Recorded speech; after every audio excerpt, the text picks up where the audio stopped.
اس موقع پر فیروز خان اس کی زندگی میں داخل ہوا اور وہ اس کے پاس کھنچی چلی آئی۔ فیروز خان ایک کریانہ مرچنٹ۔ السلام علیکم ویورز، امید ہے آپ بالکل خیریت سے ہوں گے۔ ہم سب بھی آپ سب کی دعاؤں سے بالکل خیریت سے ہیں۔ ویورز، میں اپنی پچھلی ویڈیو میں آپ سے جو ٹاپک ڈسکس کر رہی تھی وہ تھا نہرو خاندان، حیران کن انکشافات۔ آگے کیا ہوا آج میں آپ سے شیئر کرتی ہوں۔ اس سے پہلے آپ میرے چینل کو سبسکرائب کر لیں اور بیل آئیکن کو پریس کر لیں تاکہ میری ہر نئی آنے والی ویڈیو کا نوٹیفیکیشن سب سے پہلے آپ کو مل سکے۔ آئیے شروع کرتے ہیں۔ بسم اللہ الرحمن الرحیم۔ یہ اسکینڈل بہت زیادہ رنگ پکڑتا، دونوں طرف سے وضاحتی بیانات کے ساتھ معاملہ دبا دیا گیا۔ نہرو کا معاشقہ صرف لیڈی ماؤنٹ تک ہی محدود نہیں تھا بلکہ بیک وقت کئی ایک اور خواتین بھی اس کی منظور نظر تھیں۔ اسے سروجنی نائیڈو کی بیٹی پدما جی نائیڈو سے بھی شدید عشق تھا اور اس عشق کی وجہ سے اسے بنگال کا گورنر بنوا دیا۔ یہ عشق بھی اتنا شدید تھا کہ نہرو ہر وقت پدما جی کی تصویر اپنے بیڈ روم میں رکھتا تھا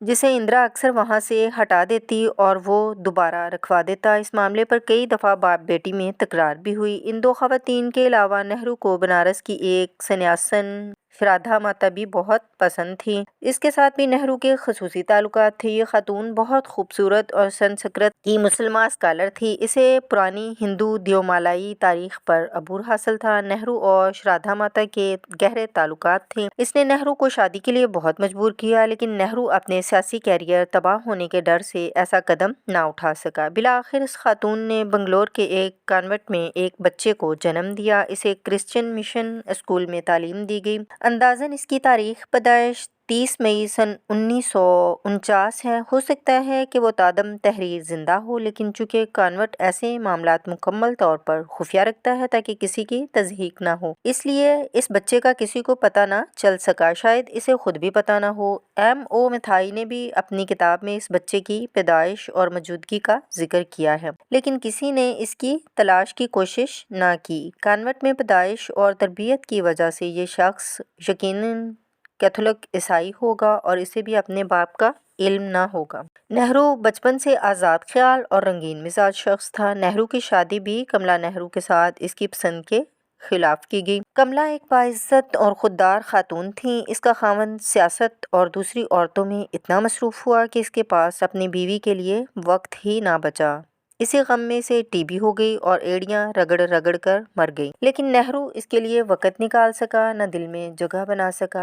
مسٹر ایس سی بھٹ نے اپنی کتاب میں نہرو خاندان پر مزید روشنی ڈالی ہے۔ مسٹر بھٹ کے مطابق نہرو کی بہن وجے لکشمی پنڈت کے اپنے والد کے ایک مسلمان ملازم سید حسین کے ساتھ تعلقات تھے۔ یہ تعلقات اس حد تک چلے گئے کہ وہ سید حسین کے ساتھ گھر سے بھاگ گئے۔ موتی لال نہرو زبردستی اسے واپس لائے اور پھر رنجیت پنڈت نامی شخص کے ساتھ زبردستی شادی کر دی۔ نہرو خاندان کے ذاتی کردار بڑے رومانوی قسم کے ہیں۔ نہرو کی بیٹی اندرا پریا درشنی، بعد میں اندرا گاندھی نے بھی خاندان کی اس اخلاقی بے راروی کی روایت جاری رکھی۔ ذہین و فطین اندرا گاندھی کو تعلیم کے لیے آکسفورڈ یونیورسٹی میں داخل کرایا گیا لیکن وہاں اپنی غیر تعلیمی مصروفیات کی وجہ سے اچھی کارکردگی نہ دکھا سکی جس وجہ سے اسے وہاں سے نکال دیا گیا۔ بعد میں اس نے شانتی نکتین یونیورسٹی میں داخلہ لیا لیکن یہاں سے بھی اسے گرو دیو اربندراناتھ ٹیگور نے اپنے غیر اخلاقی رویے پر